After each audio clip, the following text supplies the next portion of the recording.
Талантбек Орозкуловичка дагы, Эдил Жолдубаевичка дагы да. Мына азыр депутат суроо берди кылмыш иши боюнча.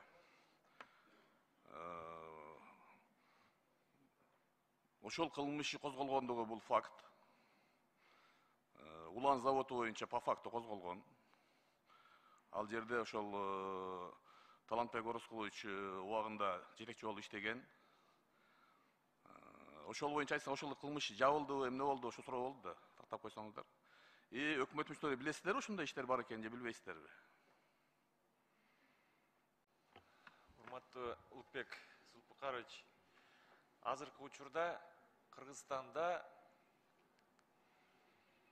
мындай ошондой камалбаган деле саясатчы калган жокко. Бардыгыбыз мына мамлекет башчыдан баш болуп, соттолукта ошондой керек болсо бир айлап да, бир жылдап дагы ошол жерде шектелип, мындай оңой болуп калганда мындай. Анан ошондуктан бул жаш биздин талапкердин дарегине өтө эле мындай шектер айтылып атат. Мына азыркы учурда жогорку кеңеште мындай текшерилбеген дагы маалыматтар айтып атат. Бир ай камалып чыккансың дегендер. Бул эми калп мындай факт болгон эмес да. Өзү да айтып атат, мына болсо болгондор. Болсо болгондур балким даже. Бирок камалган мындай сот тарабынан соттолбогондон кийин, күнөөлүү деп табылбагандан кийин президент мырза тарабынан ушундай ишеним көрсөтүлүп атат. Азыркы учурда жоопкерчиликтин бардыгы президентибиздин мойнунда.